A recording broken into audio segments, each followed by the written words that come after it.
Nagtaka si Fang Ping kung bakit huminto ang rank 5 martial artist na humahabol sa kanya.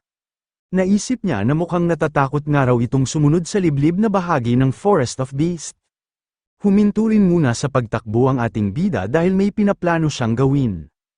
Iniangat niya ang gitnang daliri ng isa niyang kamay at inasar niya ang lalaking rank 5 martial artist gamit ang natutunan niyang kataga ng mga taga-catacombs. Naasar ang lalaking rank 5 martial artist sa ginawang pang-iinsulto ng ating bida. Kasalukuyan pa rin ngayong nakahiga at natutulog ang Beast King. Nagising lang ito noong marinig nito ang pagsigaw ng ating bida.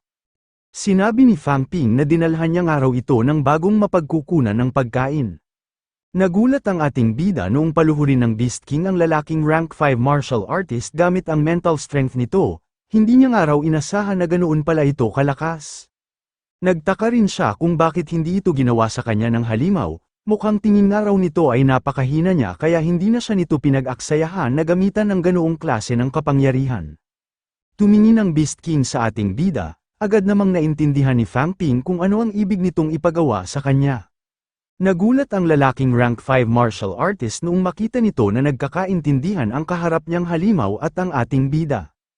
Ipinakita ni Fang Ping kung paano niya pakainin ng kanyang vitality ang Beast King. Sinabihan niya ang lalaking rank 5 martial artist ng ganoon nga raw ang kailangan nitong gawin. Gumamit ng malakas na vitality ang lalaking martial artist para mabilis itong makatakbo. Nagalit naman ang Beast King sa pagtatangka nitong tumakas. Gumamit agad ito ng malakas na mental strength para pigilan ang pagtakbo ng lalaking rank 5 martial artist. Pagkatapos niya itong patumbahin ay bigla niya naman itong pinalutang sa ere. Inilapit niya ito sa kanyang bibig at doon na niya sinimulang kainin ang mga taglay nitong vitality. Naisip ni Fang Ping na napakarahas nga raw pala ng halimaw na ito. Kaya raw pala hindi siya agad pinatay ng Beast King noong una silang magkita ay nang dahil sa nanghihinayang ito sa mga kumakalat na vitality kapag puwersahan niya itong kinuha. Kapag nga raw kusang loob ang pagbibigay ng biktima nito ay mas marami nga raw itong makakain na vitality. Tuwing umuunti rin daw ang kanyang vitality ay parang hindi ito lagi mapalagay. Inakala nga raw niya na isa lang itong mangmang, pero kung hindi niya nga raw pala napupuno agad ang kanyang vitality gamit ang kanyang system ay malamang nga raw ganito na rin ang nangyari sa kanya. Dumighal ang Beast King matapos nitong ubusin ang lahat ng vitality na taglay ng lalaking martial artist. Naisip ni Fang Ping na hindi nga raw bababa sa 4,000 ang vitality ng isang rank 5 martial artist pero mabilis nga lang daw itong inubos ng Beast King. Mukhang hindi rin daw ito interesadong kumain ng katawan ng isang tao kaya iniwan na nitong buo ang bangkay ng namatay na lalaki. Hawak ngayon ng ating bida ang isang pares ng C-grade boxing glove at isang rank 5 badge na maaaring maghalaga ng ilang milyon. Hindi pa ito nadadagdag sa kanyang wealth value kaya ibig sabihin noon ay hindi pa kinukumpirma ng kanyang system na pag-aari na niya ang mga ito. Naisip ng ating bida na sa sitwasyon nga raw na ito ay isa lang ang maaari niyang gawin. Tinanong ni Fang Ping ang Beast King kung maaari niya ba raw hingin ang mga boxing gloves na nagmula sa namatay na lalaki. Magagamit niya nga raw ito para makapagdala pa siya doon ng mas maraming martial artist na mapagkukunan nito ng pagkain. Tiningnan ng Beast King ang mga boxing gloves na hawak ng ating bida, pumikit na ulit ito dahil hindi naman ito interesado sa mga ganoong klase ng bagay. Natuwa si Fang Ping noong madagdagan ng 5 milyon ang kanyang wealth value, ibig sabihin nga raw noon ay pumayag na ang Beast King na ibigay sa kanya ang mga boxing gloves na nagmula sa namatay na lalaki. Naisip ng ating bida na isang araw itong magandang paraan para kumita ng maraming wealth value. Magpapahabol nga raw siya sa mga kalaban para may makain ang Beast King at sa kanya naman daw mapupunta ang mga maiiwanan ng mga itong items. Nawala man daw ang kanyang mga energy stones nang dahil sa Beast King pero mas mahal naman daw ang halaga ng isang sandata ng bawat mid-ranked martial artist. Naisip ni Fang Ping na isa pa rin daw halimaw ang kaharap niya ngayon, tiyak nga raw nakakainin din siya nito kapag nakagawa siya ng pagkakamali. Alam niya nga raw na delikado kung gagamitin niya ito para kumita ng wealth value, pero nalalagay rin naman daw siya sa panganib sa tuwing nakikipaglaban at pumapatay siya ng mga catacombs martial artist. Plano ng ating bida na ituloy muna ang estratehiyang ito at saka na lang daw siya aalis kapag umabot na sa 100 milyon ang wealth value ng kanyang system. Nagpaalam si Fang Ping sa nakahigang Beast King nang maghahanap lang daw ulit siya ng mga martial artist na madadala niya doon. Sa gilid ng Forest of Beast ay may dumaraan na isang napakalaking hukbo. Napaisip ang ating bida kung hukbo ba raw ito ng mga taga Heavenly Gate City. Mukhang nagpadalang araw ang mga ito ng napakaraming tauhan para makidigma sa mga martial artist ng kanilang Hope City. Nagtataka si Fang Ping kung bakit nga raw ang mga ito dadaan sa gilid ng Forest of Beast. Ang kagubatan nga raw kung nasaan siya ngayon ay nakalagay sa hilagang silangan ng mapa, at hindi nga raw ito nakaharang sa pagitan ng Hope City at Heavenly Gate City. Kahit nga raw dumaan pa ang hukbong ito sa tabihan ng Forest of Beast ay makikita pa rin daw ang mga ito ng mga Grandmaster ng Hope City. Napansin ng ating bida ang grupo ng mga martial artist na kasamang naglalakbay ng malaking hukbo. Naisip niya na mukhang karanggo niya lang daw ang mga ito, kapag pinatay niya nga raw ang ilan sa mga ito ay mababawasan na ang mga kalaban na kanilang puproblemahin. Naisip niya rin na hindi nga raw siya maaaring magpahabol sa mga martial artist na higit na mas mataas ang rank kaysa sa kanya at sa isang grupo na may maraming miyembro. Natuon ang atensyon ng ating bida sa isang maliit na grupo na binubuo ng 3 rank 4 martial artist. Naghagis si Fang Ping ng isang bato na may nakapaloob na vitality. Agad na sinalo ng isa sa mga rank 4 martial artist ang bato na inihagis ng ating bida. Sabay-sabay na lumingon ang 3 sa direksyon kung nasaan si Fang Ping. Ngumiti ang ating bida at agad na inasar ang 3 rank 4 martial artist na nakatingin sa kanya. Umepekto ang kanyang pang-aasar at agad siya ng mga itong hinabol sa loob ng kagubatan. Nagulat ang 3 rank 4 martial artist noong mapagtanto na nila ang kinalalagyan nilang sitwasyon. Sinabihan ni Fang Ping ang 3 martial artist nang gayahin daw ng mga ito ang kanyang ginagawa kung gusto pa ng mga itong mabuhay. Naisip ng ating bida na mukhang masunurin nga raw ang 3 ito kumpara sa rank 5 martial artist na una niyang dinala doon. Pero mamamatay pa rin daw ang mga ito dahil wala nga raw ang mga itong unlimited na vitality na tulad ng sa kanya. Nagtanong si Fang Ping sa Beast King kung maaari niya rin daw bang hingin ang lahat ng mga sandata ng mga namatay na martial artist. Nadagdagan ng 10 milyon ang kanyang wealth value na siyang indikasyon ng pagpayag ng Beast King.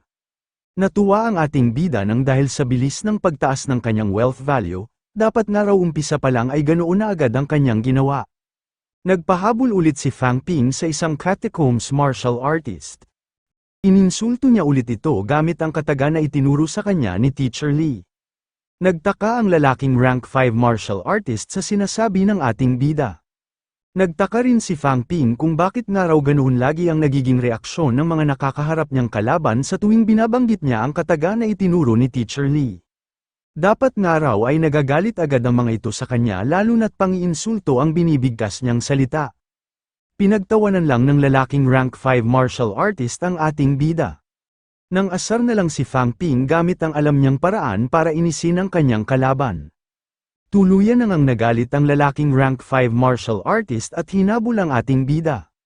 At gaya ng mga unang pangyayari, muli na naman itong pinaluhod ng makapangyarihang halimaw. Sinabihan ni Fang Ping ang lalaking ito nang pakainin nga raw nito ng vitality ang Beast King kung gusto nitong mabuhay. Sumunod ang lalaking rank 5 martial artist pero pinatay rin agad ito ng Beast King noong maubusan na ito ng vitality. Agad na pinulot ng ating bida ang sandata ng namatay na rank 5 martial artist. Tinanong niya ulit ang Beast King kung maaari niya ba raw itong hingin. Wala namang naging tugon ng Beast King at pinagmasdan lang nito ang ating bida. Naisip ni Fang Ping na mukhang hindi pa nga raw nabubusog ang tamad na leon na kanyang kaharap. Pinakain na ulit niya ang sarili niyang vitality sa pangamba na baka magalit ito sa kanya. Umabot na ng dilim pero patuloy pa rin si Fang Ping sa pagpapakain ng kanyang vitality. Agad niyang pinupuno ang kanyang vitality gamit ang kanyang wealth value sa pangamba na baka mangyari din sa kanya ang sinapit ng mga dinala niyang martial artist. Nang hinayang ang ating bida dahil nabawasan pa nga raw ang kanyang wealth value kung kailan malapit na itong umabot sa 100 milyon. Pagkalipas ng ilang oras ay tumigil na rin sa pagkain ng Beast King. Umabot sa 3 milyon ang nagastos ni Fang Ping bago niya nabusog ang halimaw. Nadagdagan ng 10 milyon ang kanyang wealth value noong pumayag na ang Beast King na kuhanin niya ang sandata ng namatay na rank 5 martial artist. Natuwa ang ating bida dahil sa wakas nga raw ay lumampas na sa 100 milyon ang kanyang wealth value, ngayon nga raw ay magkakaroon na siya ng panibagong system upgrade. Agad na tiningnan ni Fang Ping ang bagong function ng kanyang system. Natuwa siya noong makita niya na ang lahat ng properties sa kanyang system ay may nakalagay na ngayong plus sign, ibig sabihin nga raw noon ay mapapatibay na rin niya maging ang kanyang mga bone marrows. Kapag nagawa niya nga raw ito ay magkakaroon na ulit siya ng isa pang katangian ng isang Grandmaster bukod sa paggamit niya ng kanyang mental strength. Sinubukan agad ng ating bida na gamitin ang bagong function ng kanyang system. Matagumpay niyang napatibay sa 100% ang isa sa kanyang mga buto. Naisip ni Fang Ping na nahulaan ang araw niya na mahal ito pero hindi niya raw inasahan na magkakahalaga ito ng 1 milyong wealth value. Halos 200 milyong wealth value raw pala ang kanyang kakailanganin bago niya mapatibay ang 177 piraso ng kanyang buto. Natuwa pa rin ang ating bida dahil hindi nga raw karaniwan na makapagpatibay agad ng bone marrow ang isang low-ranked martial artist. Naisip ni Fang Ping na tiyak nga raw na magugulat ang buong Hope City kapag nakarating sa mga ito ang balita, na nakapatay ang isang peak rank 3 na katulad niya ng isang rank 3, 6 na rank 4, at 2 rank 5 martial artist. Pagsapit ng liwanag ay nagpaalam na ulit si Fang Ping sa Beast King, sinabi niya na hahanap daw ulit siya ng martial artist na madadala niya doon habang nagpapahinga ito. Kinabahan ng ating bida noong bigla na lang iniangat ng Beast King ang ulo nito. Nagdahilan si Fang Ping nang kailangan niya nga raw magdala ng maraming sandata dahil kakaunti na nga lang daw ang kanyang vitality, kakailanganin niya nga raw ang mga ito kung sakali mang mapalaban siya. Nag-alala ang ating bida dahil mukhang nakakatunog nga raw ang Beast King na balak na talaga niyang tumakas. Nakahinga ng maluwag si Fang Ping noong bumalik na sa pagtulog ang Beast King. Naisip ng ating bida na kapag nagpunta daw siya sa direksyon na una niyang dinaanan ay makikita raw siya ng hukbo ng Heavenly Gate City. Ngayon nga raw ay dumaan siya sa kabilang panig ng kagubatan na malapit sa Eastern Sunflower City. Mas malayo man daw ang rutang ito pero mas ligtas nga raw siyang makakabalik sa Hope City. Tatagal lang naman daw ng ilang oras ang kanyang paglalakbay kapag tumakbo siya ng buo niyang bilis. Nagtaka ang ating bida noong makita nito ang lugar na kanyang napuntahan. Nagtataka siya kung bakit naroon siya ngayon sa mid-grinding place. Naguguluhan siya kung bakit napunta siya doon gayong iniwasan ng araw niya ang hukbo ng Heavenly Gate City. Naisip ni Fang Ping na hindi pa nga raw pala niya natitingnan ang mga huling badge na nakuha niya mula sa mga martial artist na pinatay ng Beast King. Nagulat ang ating bida noong makita nito na puro sunflower ang nakaukit sa mga huling badge na kanyang nakuha. Ibig sabihin nga raw pala noon ay sa bahagi siya ng Eastern Sunflower City unang lumabas, at hukbo rin daw pala ng mga ito ang kanyang nakita. Nagtaka si Fang Ping kung bakit nga raw nagpagalaw ng isang malaking hukbo ang Eastern Sunflower City, napapaisip siya kung nakipag-alyansa ba raw ang mga ito sa Heavenly Gate City para atakihin ang Hope City. Naguguluhan siya kung bakit ito nangyayari gayong hindi naman daw noon nakikialam ang Eastern Sunflower City sa gulo ng dalawang syudad. Naisip ni Fang Ping na dapat niya nga raw maibalita agad sa Hope City ang impormasyong ito, tiyak nga raw siya na wala pang alam ang kanilang panig na ganoon na pala ang sitwasyon. Nahihirapan na nga raw sila sa pagkalaban sa mga taga-Heavenly Gate City, kaya dapat nga raw silang makapaghanda ng mabuti sa alyansa na isasagawa ng dalawang syudad ng Catacombs. Napahinto sa pagtakbo ang ating bida noong maisip nito na mukhang patungo daw pala siya ngayon sa direksyon kung nasaan ang Heavenly Gate City. Nainis siya sa kanyang sarili dahil muntikan na naman daw siyang magkamali ng pupuntahang direksyon. Naisip ni Fang Ping na kapag nagkamali pa raw siya ngayon ay iuuntog na raw niya ang kanyang ulo. Wala pang kaalam-alam ang mga taga-Hope City sa totoong panganib na kinakaharap ng kanilang panig. Ngayon ay kakabalik pa lang ni Advisor Tang Feng sa loob ng kanilang kampo. Sinabi niya kay Din Huangjing na hindi niya raw nahanap si Fang Ping. Muntika na rin daw siyang mapatay ng 3 peak rank 6 martial artist noong paalis na siya sa Forest of Beasts. Binanggit ni Advisor Tang Feng na nakaramdam rin daw siya ng ilang presensya ng mga high-ranked martial artist. Sinabi ni Din Huangjing na mukhang may mali nga raw na nangyayari doon, sa mga nagdaang taon nga raw ay lumalabas lang ang mga high-ranked martial artist ng Heavenly Gate City kapag nasa dulo na ng labanan. Mukhang plano nga raw sila ng mga itong atakihin ng maaga bago pa sila makatawag ng mga makakakampi nila para protektahan ang Hope City. Sinabi ni Advisor Tang Feng na kakaiba nga raw ang kilos ng kanilang mga kalaban, hinaharangan nga raw ng mga ito ang buong paligid ng kanilang syudad. Sinabihan ni Din Huangjing si Advisor Tang Feng nang puntahan nga raw nila si General Shu para mapag-usapan na nila ang kanilang sitwasyon. Nagtungo ang dalawa sa loob ng war room ng Hope City. Sinabi ni General Shu na nakatanggap raw siya ng bagong impormasyon na bukod sa hinaharangan ngayon ng mga malalakas na martial artist ang hilaga ng kanilang kampo ay pumupwesto na rin daw ang mga ito sa kanilang silangan at kanluran. Mukhang plano ng araw talaga ng Heavenly Gate City na pabagsakin ang kanilang Hope City sa digmaang ito. Binanggit ni Din Huangjing na hindi naman daw ito ang unang beses na nakipaglaban sila sa mga taga Heavenly Gate City. Tinanong niya si General Shu kung malaki ba raw ang tsansa na matalo sila ngayon ng kanilang mga kalaban. Sumagot si General Shu ng espekulasyon pa lang daw ito kaya kailangan nga raw nilang maghanda sa anumang maaaring mangyari. Sinabi ni General Shu na nakapagsagawa na nga raw ng plano ang kanilang military department. Ang mga malalakas nga raw na martial artist ng Magic City kabilang na si Principal Wu ay papunta na ngayon sa loob ng catacombs. Hindi nga raw nila hahayaan na basta na lang silang mapapabagsak ng kanilang mga kalaban. Tinanong ni Din Huangjing si General Shu kung pupunta rin daw ba doon si Lu Fengro. Tumugon si General Shu nang hindi niya rin daw sigurado, marahil nga raw ay hindi ito sumama doon lalo na't kagalit pa rin ito si Principal Wu. Sumang-ayon si Din Huangjing sa naging sagot ni General Shu. Tinanong ni General Shu kung bakit naman daw ito itinanong ni Din Huangjing. Nagulat si General Shu noong malaman nito na nawawala raw ang isa sa mga estudyante ni Lu Fengro. Naisip niya na sa dinami-raming araw ng mga Magic University student na sabay-sabay na pumasok sa loob ng catacombs ay talagang ang estudyante pa raw ni Lu Fengro ang nag-iisang nawala. Pumasok ang isang lalaki at ipinaalam kay General Shu na naroon na raw ang support team na nagmula sa Magic University. Sinabihan ni Lu Fengro si Wu Quishan nang sino pa ba raw ang hinihintay nito. Mukhang gusto pa nga raw nitong umasta na mas mataas ito sa kanila dahil lang sa isa itong Grandmaster. Hindi naman malaman ni na General Shu, Din Huangjing at Advisor Tang Feng kung paano nila ipapaalam kay Lu Fengro ang pagkawala ni Fang Ping. Tinanong ni Advisor Lu Fengro si General Shu kung kamusta na raw ang kanilang sitwasyon.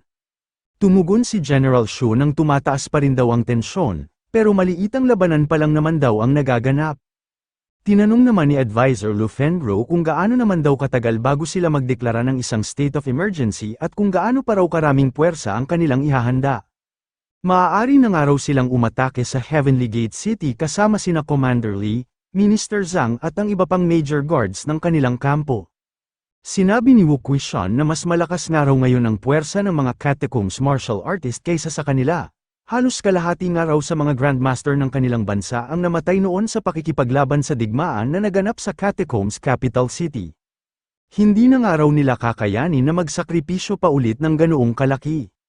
Sinabi ni Lu Fengro na marami nga raw ang namatay noon pero matapos nga raw ang laban ay nakapagtayo din naman agad ang mga tao ng pinakamalaking syudad sa loob ng Catacombs Capital City. Walang-wala nga raw ang kanilang Magic University sa nagawa ng Capital City. Paano nga raw sila mananalo kung magtatago na lang sila sa Hope City na isang napakaliit na syudad? Sinabihan ni Wu Quishan si Lu Fengro nang magdahan-dahan nga raw ito sa pagsasalita. Tumugon si Lu Fengro nang ano na naman daw ang idadahilan ng mga ito, sasabihin na naman daw ba ng mga ito na may mas malaking plano na pinaghahandaan ang kanilang puwersa para sa hinaharap. Hindi na nga raw siya mag-aaksaya ng oras sa pakikinig sa mga sasabihin ng mga ito. Pupunta na nga raw siya ngayon sa kanyang mga estudyante, huwag nga raw siya ng mga itong tatawagin dahil hindi raw siya sasama sa gagawin ng mga itong pagpupulong. Humingi ng pasensya si Wu Quishan sa kanyang mga kasamahan sa lahat ng mga sinabi ni Lu Fengro. Binanggit ni Din Huangjing na may isa pa raw silang problema na ipapaasikaso kay Wu Quishan. Ipinaalam na ni Din Huangjing na nawawala nga raw si Fang Ping. Sinabi ni Vice Principal Wu Quishan na siguro naman daw ay maiintindihan ito ni Lu Fengro lalo na't alam naman ito ang panganib sa loob ng catacombs. Nilinaw ni Din Huangjing na sa lahat nga raw ng mga estudyante ay si Fang Ping lang ang nag-iisang nawala. Tinanong ni Vice Principal Wu Quishan kung paano raw ito nangyari. Binanggit ni Advisor Tang Feng na nasabihan niya nga raw si Fang Ping nang mag-isa itong pumatay ng mga catacombs martial artist habang pinapagalitan niya ito. Doon na napagtanto ni Vice Principal Wu Quishan kung gaano kalaki ang kanilang problema. Sinabi na lang ni Wu Quishan na titingnan pa rin daw nila kung magagawa pa nila itong mahanap. Pinayuhan din ito si Advisor Tang Feng nang wag daw muna itong sasama sa kanila at lumayo raw muna ito kay Lu Fengro. Anumang oras daw ay maaari na silang mapalaban sa mga taga Heavenly Gate City kaya kailangan daw nilang umiwas sa pangloob na alitan ng kanilang kampo. Umalis na si General Xu, Din Huangjing at Vice Principal Wu Quishan para paliwanagan si Lu Fengro tungkol sa naging pagkawala ni Fang Ping.